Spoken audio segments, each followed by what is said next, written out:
Entrevistamos o ator Armando Babaioff, que divide o palco com Soraya Ravene, Gustavo Rodrigues e Camila Anhari, no premiado espetáculo Tom na Fazenda, em cartaz até 25 de junho, de sexta a domingo, no Teatro Vivo. Tom na Fazenda é a história de um homem que perde o namorado num acidente de moto. Ele vai até a fazenda onde o morto nasceu, para o velório. Quando ele chega lá, em pé, na cozinha de uma fazenda de gado leiteiro, ele percebe que a mãe do morto não faz a menor ideia de quem seja aquele homem em pé na cozinha da casa dela.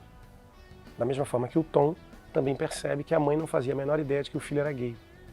A única coisa que ele faz é respeitar um desejo da mãe. Você vai dormir aqui, no quarto dele, e amanhã você vai dizer algumas palavras bonitas no velório, que é para as pessoas daqui saberem que meu filho foi um homem bom. Esses são os primeiros 2 minutos de peça. Mas isso é o início de uma pequena amostra do que vai acontecer dentro dessa casa, nesta família, onde de repente o Tom descobre que o morto tinha um irmão que ele não sabia. E aí esse irmão, um homem truculento, vira para ele e fala: eu sei quem você é, se você abrir a boca eu mato você. Ou seja, você pode não se identificar com absolutamente nada do que a história conta, mas por se tratar de uma história que se passa em uma família, é impossível você não reconhecer a sua mãe, a negação, a proibição, os seus medos, a ausência de coragem, às vezes o excesso de coragem, a violência, a dor e principalmente a verdade e a mentira, que eu acho que é o grande cerne dessa peça.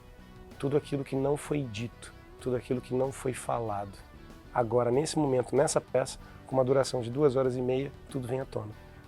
Eu conheci esse texto em 2014, no momento em que eu estava procurando algo para dizer. Algo. Eu não queria fazer só uma peça, eu queria dizer algo. E algo que de certa maneira, passasse por mim também. E foi um amigo cinéfilo que tinha visto um filme do Xavier Dolan, um diretor franco-canadense, chamado Tom na Fazenda. E ele, cinéfilo do jeito que é, falou: eu vi até o final, você tem que ver esse filme, os créditos subindo. E aí eu vi que é baseado numa peça de teatro. Eu interrompi ele e falei assim: então nem me conta a história, eu vou achar esse texto. E foi o que eu fiz. Naquele dia eu achei o texto. Achei o texto na Amazon, no mesmo dia baixei pela internet. No mesmo dia eu li, no meu quarto em Copacabana. Quando eu estava na metade da peça eu falei: gente, eu quero fazer isso. Sem nem o final, eu já quero montar. E ali naquele momento eu comecei a produzir. Eu já sabia que seria o Rodrigo Portela dirigindo, já sabia quem era o elenco, já sabia quem ia fazer a trilha sonora, a iluminação, figurinos, tudo. Sabia quem ia produzir. Então ali naquele momento eu me deparei com o texto, eu falei: olha, isso deve ser um privilegiado, eu acho que eu sou a primeira pessoa no Brasil a estar lendo isso. Se alguém tivesse lido, já teria montado. E aí eu mando para o Rodrigo Portela o texto. Aí ele me responde: não sei ler inglês. Eu falei: ok, vou sentar para traduzir. E aí ele me pergunta: por que você quer montar isso? E a gente começa o processo. Na verdade, eu me descobri produtor nos anos 2000. Foi a primeira vez que eu produzi teatro na vida. E eu produzi uma peça chamada Na Solidão dos Campos de Algodão. É um texto francês, do Bernard-Marie Coltès. E foi a primeira incursão nesse lugar, nessa seara, que é produzir. E ali, para mim, já foi uma grande escola. E eu decidi que, para fazer as peças que eu queria fazer, os personagens que eu tinha vontade de fazer, eu teria que me produzir. E isso eu entendi quando aluno da Martins Pena, a Escola Estadual de Teatro Martins Pena, no Rio de Janeiro, a escola de teatro mais antiga da América Latina, onde eu me formei, onde eu aprendi muita coisa e onde nesse momento está sucateada e desmoronando, literalmente desmoronando. E foi nessa escola que eu entendi que eu precisava ir um pouco além, talvez, do que a realidade dos atores do Rio de Janeiro. Por conta da história da minha família, de onde eu venho, de uma classe média baixa, desse lugar do desemprego, da dificuldade, e de repente um filho vira para a mãe e fala: eu quero ser ator, com 11 anos de idade, para deixar qualquer mãe enlouquecida. E aí, o que eu fiz, na verdade, foi ter um foco muito grande naquilo que eu queria fazer. Eu queria ser ator de teatro, sempre quis. Então, Tom na Fazenda, ele vem a reboque desse histórico, assim, falando assim, bem por alto.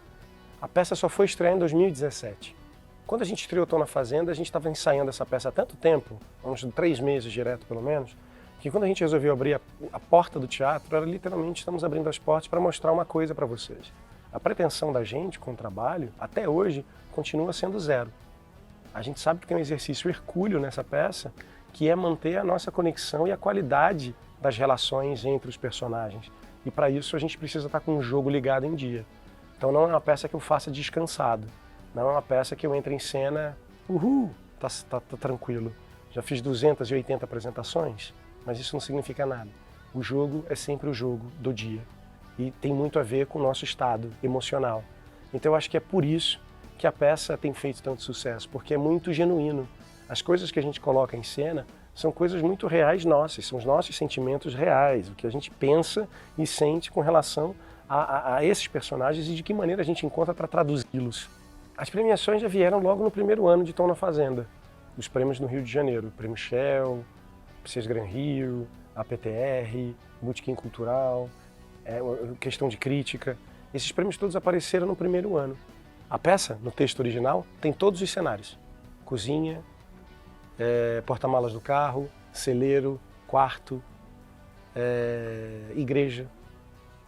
O Rodrigo Portela decidiu fazer uma peça sem cenário e sem objetos, sem mesa, sem cadeira, porque ele queria que o público sentisse que não existe nada entre os personagens, a ponto do público achar que tudo pode acontecer nesse palco e que não existe nada que obstrua o caminho entre eles.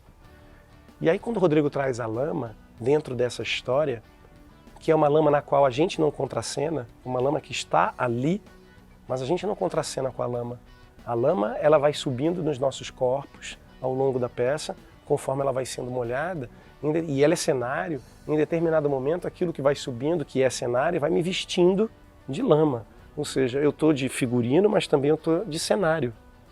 Então tem um momento que os dois personagens estão caídos no chão, que eles estão camuflados nessa lama. Agora, que lama é essa? É o barro criador do homem? É a lama que deu origem ao homem? É o barro que dá origem a objetos, a utensílios? É o barro bíblico? É o barro de um chiqueiro, onde a gente está, onde todos nós estamos chafurdando nessa lama e a gente não enxerga essa lama. Nós estamos todos aqui, ó, pelas tampas, chafurdando nessa lama. Essa lama da moral, essa lama da extrema direita, essa lama do fascismo, essa lama da homofobia, essa lama do patriarcado, está ali. Tem muitas leituras. Essa lama mora em diversos lugares. Estamos aqui, eu, Soraya Ravenli, Gustavo Rodrigues e Camila Inhari contando essa história aqui no Teatro Vivo, sexta, sábado e domingo, até o dia 25 de junho. Sexta e sábado às 8 horas e domingo às 6. Os ingressos estão voando, então não percam tempo, acessem o site Simpla ou então as redes sociais @Tom na Fazenda ou as redes sociais do Teatro Vivo para ter acesso ao link direto para a venda de ingressos.